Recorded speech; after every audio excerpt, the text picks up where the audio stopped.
So, judging by the thumbnail, if you're an old timer, you know exactly what I'm talking about. But if you're a new guy or gal getting into the hot rodding scene for the first time, and since we have a lot of first time people getting involved for the No Name Nationals, you may have never heard of this. What is good, fast, and cheap, but you can only pick two, have to do with our hobby? Well, good and fast won't be cheap. Fast and cheap won't be good, and cheap and good won't be fast. Does that make sense? So basically what I'm saying is, when it comes to building a hot rod, a drag car, or anything, everything is a compromise.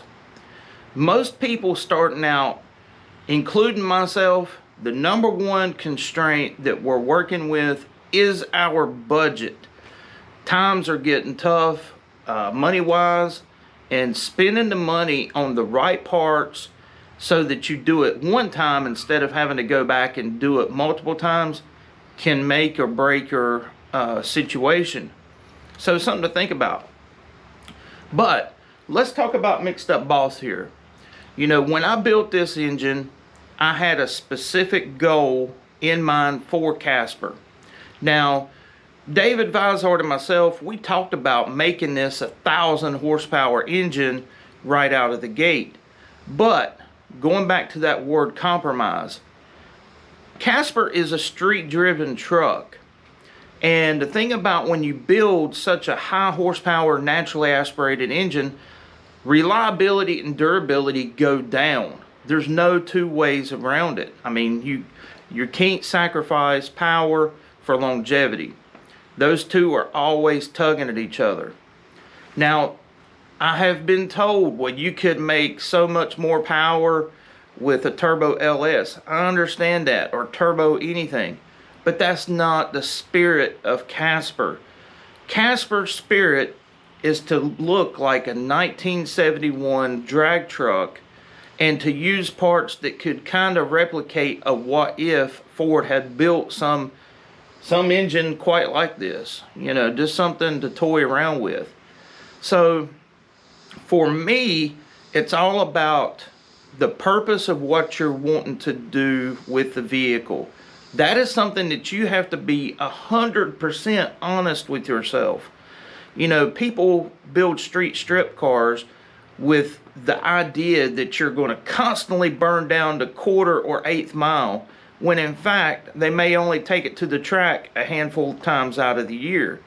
So the real focus needs to be made on making a good street driver versus making it an all-out race car. This here is really pushing the envelope, in my opinion, as far as what Casper can handle power-wise. I'm still going to do it, you know. And then you get into the cost of this engine. You know, this engine took me 2 years to build because I did have a lot of money tied up into it. But it is nowhere near the amount of money that most people believe, because being able to try to defy the good, fast, cheap, knowing where to spend the money, getting good deals from people that came along at the right time, happened to be at the right time in the right place, which rarely happens for me, and choosing components wisely. So basically, if you were to buy a 700 horsepower crate engine from anywhere, you would be looking to spend $20,000, you know, that's naturally aspirated. This engine here, I have $14,200 and some odd dollars tied up into it. So yeah, it's still a lot of money, but it is nowhere the amount of money that could be tied up in it, if you will. So does the application of good, fast, and cheap apply not only to this, but I'm honestly more of a junkyard build type guy.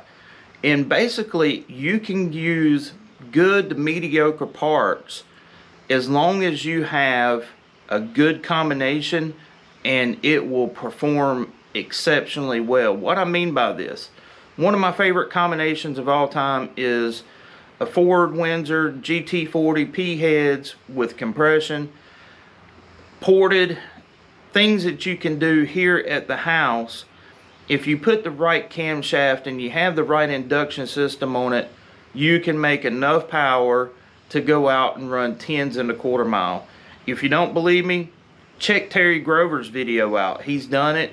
You know, running 10s is not a hard thing to do if you dot your I's and cross your T's. That's just the way it works. So it's all about part selection, doing things one time instead of doing it multiple times, and making sure that what you're putting together is going to work with the rest of the car or truck or whatever it is you're working on. For instance, when I had my 96 blue Mustang GT, old blue, I'll put a picture of it in so you can see it. Started out as a bone stock car, would run like 970s in the 8th mile, 72, 73 miles an hour. It was horrible. I kept progressing that car one step at a time with bolt-ons, gears, then finally did an engine, until now my buddy Micah owns the car, and it's a legit 8-second car. But going through the car like that, there was growing pains, you know, parts breakage, you know, breaking the rear end at the drag strip, doing all kinds of crazy things, because when you do those type things, you find weak links. And so everyone gets jaded on power, right?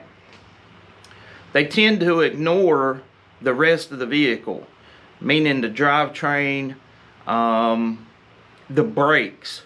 You know, if you're going to have all of the go, you need to have the whoa to go with it. That's just the facts of life, because the faster you go, you have 4,000 pound truck Casper here traveling at 125, 130 miles an hour in a quarter mile. It needs to be able to stop. And I'm not talking with a guardrail either. So good brakes are imperative, and everything is a compromise. It's a balancing act of trying to make sure that your combination works with the rest of the vehicle and it fits the budget. I see a lot of people putting these turbo kits on you know, stock short blocks, and they do run good for a while, but guess what? They always pay the piper. They always hurt a ring land, break it, have to tear it apart. And so those type things can cause you bodily harm, because if you're running at the track and you do not have an engine diaper or something to that sort, and that engine comes apart, guess what? It could get oil underneath the rear tires and put you in the wall, and that is a day that, or put you into the other car. So something to think about. You know, being mindful about what you're spending money on and how you're going about it. If you do a thought process at the beginning with your expectations versus reality versus your dreams, you'll be a whole lot better off, because we all dream of being John Force, but the reality is we're not. So I hope you got something out of this little video. Happy 4th of July to everyone out there in America. So until next time, this is Andy from Unity Motorsports Garage. I will catch you later.